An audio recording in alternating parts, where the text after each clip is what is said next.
Hola, qué bueno que estás aquí. Que Dios te bendiga y muchas gracias por acompañarme en este estudio. Mi nombre es Edgar y esto es Buenos Días.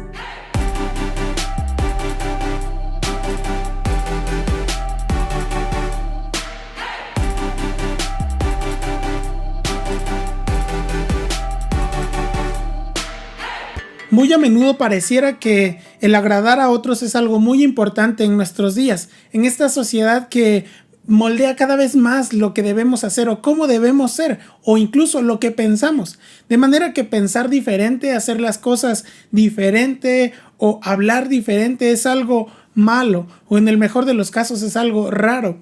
Y no me refiero a hacer las cosas diferentes en un mal sentido, porque vaya que se puede, pero voy a todo lo contrario. Es decir, no me refiero a robar y que entonces la gente nos vea mal o decir cosas malas. Por ejemplo, en un mundo que normaliza hablar con groserías y faltas de respeto en lugares públicos, en televisión o en eventos públicos donde hay muchísima gente, lo raro es no hacerlo, no decir groserías, no hablar mal, hablar bien. Recuerdo hace tiempo a realizar el proceso de inscripción al bachillerato, apenas hace un par de años.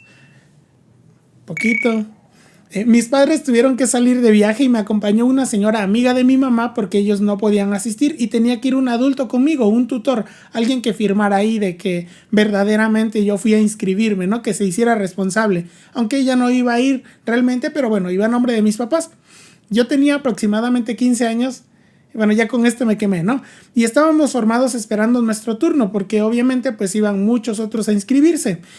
Y cuando comencé a hablar con esta señora y me refería a ella como usted, entonces, solo para aclarar, hay lugares como Colombia que hablan de usted en todo momento, pero en México cada vez es menos normal y ya en aquel tiempo no era tan normal que un hombre o un muchacho, un niño, un joven de bachillerato le hablara de usted a su mamá o a cualquier adulto, ¿no?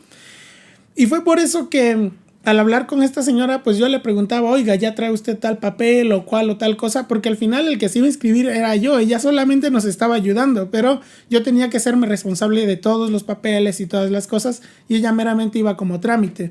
Y entonces le preguntaba eso, ¿usted recuerda si trajo esto? Oiga, ¿usted recuerda si dijeron que teníamos que hacer esto o aquello o una copia de tal o cual hoja? Y entonces al hablar así, una señora que estaba delante de nosotros, que también estaba formada, le dijo a la señora que me acompañaba, qué bien educado tiene a su hijo, porque ella no sabía que yo no era su hijo, pero que se notaba que le hablaba con mucho respeto y que la felicitaba porque era muy difícil escuchar a un muchacho hablar de usted en aquellos días. Imagínate nada más la felicitación por hablar de usted. No estaba diciendo gran cosa, no estaba haciendo una conversación súper inteligente, no estaba haciendo nada que pareciera tan importante, pero para esta señora ese punto era muy importante, era algo digno de resaltar o por lo menos de felicitar ahí en corto, como en una fila, ¿no? Para inscribirse al bachillerato. Y recordé esto después de leer el siguiente versículo, sino que según fuimos aprobados por Dios para que se nos confiara el evangelio, así hablamos, no como para agradar a los hombres, sino a Dios que prueba nuestros corazones. Así que el estudio de hoy se titula ¿A quién quieres agradar? Pablo, como dice Romanos, siervo de Jesucristo, llamado a ser apóstol, apartado para el evangelio de Dios, etcétera, etcétera, etcétera, nos escribe en el capítulo 2 de Primera Tesalonicenses acerca de cómo padeció en Filipos. Antes de ir a predicarles a ellos y aún estando con ellos batalló para predicar. Ahora, si lo que quieres es saber cómo sucedió esto, qué fue lo que sucedió, enterarte de todo lo que Pablo vivió junto con todos sus compañeros, te invito a que leas en el libro de Hechos el capítulo 16 y parte también del 17, aunque si quieres leer todo el 17 está súper bien. De hecho, en un estudio anterior hablamos del paso de Pablo precisamente por Filipos. Te dejo el estudio aquí en la descripción por si quieres ir a verlo, o te lo dejo aquí arriba si es que estás viendo el video en YouTube. Y solo para dar un poco de contexto, Pablo viajaba con Silas, con Lucas, luego se les une Timoteo y viajan hacia Frigia, pero Dios los dirige a otro lugar, les dice no, aquí no, el Espíritu les dice no, este no es el lugar. Van a Bitinia y tampoco era el lugar, luego de ahí se van para Troas y tampoco era el lugar, y suena repetitivo pero así fue, y finalmente llegan a Filipos, que es el lugar al que Dios los estaba enviando. tienen problemas en Filipos, van a la cárcel, pero la palabra del evangelio produce fruto de una manera muy interesante, muy especial. Por eso te digo que tienes que leer estos capítulos que te estaba comentando de Hechos y también esto de Tesalonicenses, porque solo después de este estudio, claro, porque es ahí donde finalmente llegan a Tesalónica, tierra de los tesalonicenses. Y estando en este lugar, Pablo, que no podía estar sin predicar el evangelio, se va a platicar con los judíos de aquella región, a la sinagoga donde estaban los judíos que no vivían obviamente con los israelitas, pero que andaban por todo el mundo, y comienza a discutir con ellos por 3 días. Así que Pablo tenía suficiente palabra para todos ellos y tenía cómo defender el evangelio, y esto sucedió, declarando y exponiendo por medio de las escrituras que era necesario que el Cristo padeciera y resucitara de los muertos, y que Jesús, a quien yo les anuncio, decía él, es el Cristo. Y algunos de ellos creyeron y se juntaron con Pablo y con Silas, y de los griegos piadosos gran número, y mujeres nobles no pocas. Hasta aquí todo bien. Pablo sabía hablar, discutía con ganas, con denuedo, y lo mejor era que no solo algunos judíos creyeron de los que venían ya del pueblo de Israel, sino además griegos, y dice ahí que varias mujeres nobles.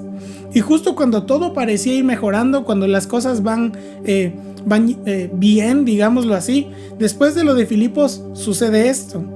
Entonces los judíos que no creían, aquellos que de hecho no creyeron el mensaje de Pablo, aquellos que no aceptaron que Cristo era el Mesías enviado por Dios, teniendo celos, tomaron consigo a algunos ociosos, hombres malos, y juntando una turba alborotaron la ciudad y asaltando la casa de Jasón procuraban sacarlos del pueblo, porque ahí se estaban quedando Pablo y sus amigos. Pero no hallándolos, trajeron a Jasón y a algunos hermanos ante las autoridades de la ciudad, gritando: estos que trastornan el mundo entero también han venido acá. Y aquí va saliendo el peine, como decimos normalmente, ¿no? Porque el problema no era que Pablo, Silas, Lucas o Timoteo fueran groseros, no era que anduvieran golpeando gente, no era que estuvieran robando, no era que estuvieran haciendo nada de eso. El problema era que ellos estaban trastornando al mundo, que por definición sería cambiar el estado normal de las cosas en algún lugar o situación. Estos hombres con malas intenciones, rodeados de gente mala, porque recordemos que eso acabamos de leer, estaban admitiendo lo evidente, sin la intención, pero estaban admitiendo algo que era verdad, que ellos no estaban viviendo de buena manera, no estaban haciendo las cosas bien. No dijeron somos malos, no dijeron estamos llenos de maldad o nuestro pueblo, nuestra gente vive en maldad, pero indirectamente se entendía eso. Lo que Pablo y sus compañeros de trabajo estaban haciendo era predicar el evangelio de Cristo, buenas nuevas de salvación, y por eso no les gustó. Inmediatamente los hermanos enviaron de noche a Pablo y a Silas hasta Berea, y ellos, habiendo llegado, entraron en la sinagoga de los judíos. Mira nada más lo que sucede. Pablo y Silas son movidos y no se quedan quietos, vuelven a ir a la sinagoga y vuelven a decir el mismo mensaje a los judíos. Y estos eran más nobles que los que estaban en Tesalónica, pues recibieron la palabra con toda solicitud, escudriñando cada día las escrituras para ver si estas cosas eran así. Y estos hermanos eran sabios, porque escuchando el mensaje de Pablo, no solamente dijeron, mira qué interesante, creo que tiene toda la razón. No, ellos fueron a las escrituras, que es lo que nosotros deberíamos hacer hoy en día. Si alguien viene y nos predica el evangelio, nosotros necesitamos ir a ver a la Biblia y decir, ok, lo que dijo es verdad. Y eso hicieron estos judíos, fueron a las escrituras y dijeron, vamos a ver si es cierto que ese Jesús del que predicas cumplió todo lo que las escrituras dicen.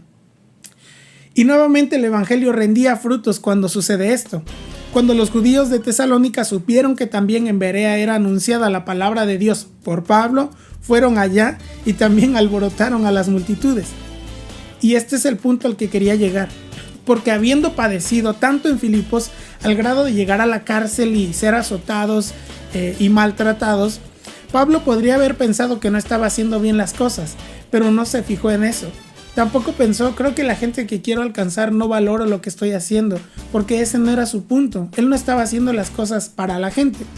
Sí, de cierta manera, no quiero decir que él predicaba para las piedras, no, él estaba predicando para sus connacionales, pero no estaba predicando las palabras que sus parientes les habían enviado, no, estaba enviando el mensaje de Cristo.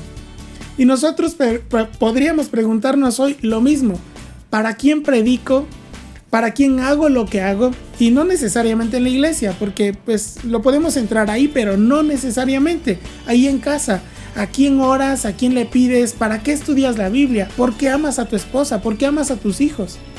Y luego en el trabajo, ¿para qué quiero hacer las cosas bien? ¿O a quién quiero impresionar haciendo tal o cual labor en la oficina o en el campo, donde quiera que estés? O donde quiera que vayamos, ¿para qué queremos dar buen testimonio? Lo hacemos por nosotros, lo hacemos por los demás, lo hacemos para agradar a Dios. Como dice el meme, para que digan, mira, ahí va el licenciado bien portado, ¿no? Ni fue por eso que Pablo lo hacía, no fue para que le dieran un título de, mira qué bien se porta y mira cómo hace bien las cosas. Si Pablo, Lucas, Timoteo y Silas hicieron bien las cosas, fue solamente para Dios. Así que nos ponen el ejemplo, porque nuestra exhortación no procedió de error, ni de impureza, ni fue por engaño, sino que según fuimos aprobados por Dios para que se nos confiara el evangelio, así hablamos. No como para agradar a los hombres, sino a Dios que prueba nuestros corazones. ¿Y nuestro corazón cómo saldría en la prueba? Necesitamos estar seguros de que hablamos el evangelio de Cristo, el verdadero evangelio, que así como nos confió el Padre su palabra, la podamos expresar a los demás verdaderamente, no como para agradar a los hombres, sino a Dios. Que así como tenemos el ejemplo de Pablo, Silas, Timoteo, Lucas y el ejemplo máximo de Cristo, podamos seguir sus pisadas.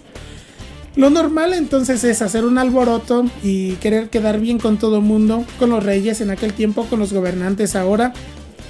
Lo normal es querer quedar bien con la gente que espera que uno diga lo que ellos quieren oír, que nosotros digamos lo que la gente quiere oír. Lo normal es predicar que las cosas no tienen por qué cambiar, que nuestra vida puede seguir siendo mala, llena de pecado, podemos seguir viviendo en pecado y sin importar eso vamos a ir al cielo. Lo normal es que nos digan, no tienes que hacer nada, ni siquiera te esfuerces, ya, tú vas directo al cielo, al infierno, ni es cierto. Pero nosotros sabemos de acuerdo a la palabra de Dios que todo eso tiene que suceder. Nosotros tenemos que rendir cuentas a Dios y nuestra vida tiene que ser un testimonio viviente de que la Biblia nos ha cambiado, de que hemos sido transformados. La motivación detrás de lo que hacemos es lo que nos distingue de entre los demás, pues Pablo y sus compañeros predicaron el evangelio en Tesalónica a pesar de la oposición, pero no por agradar a los hombres, al gobierno o incluso a sus hermanos y compatriotas, sino porque buscaban agradar a Dios que los llamó y les confió el mensaje del evangelio. Pero con todo eso, ¿a quién quieres agradar? Este es el mensaje de hoy, hasta aquí llegamos hoy. Gracias por acompañarme, gracias por activar ahí el recordatorio en Facebook o en YouTube. Muchas gracias también por suscribirte si ya lo hiciste y si no lo has hecho, ¿qué estás esperando? Suscríbete, también puedes darle clic a la campanita para que te enteres cada vez que subamos un video y recuerda que puedes seguirnos también en Facebook y buscarnos como Buenos Días. Esto es todo por hoy, muchas gracias nuevamente, que Dios te bendiga y espero que esta palabra nos haga reflexionar, nos haga pensar en qué es lo que estamos haciendo y podamos seguir las pisadas de Cristo. Nos vemos la próxima semana si Dios quiere. Hasta luego.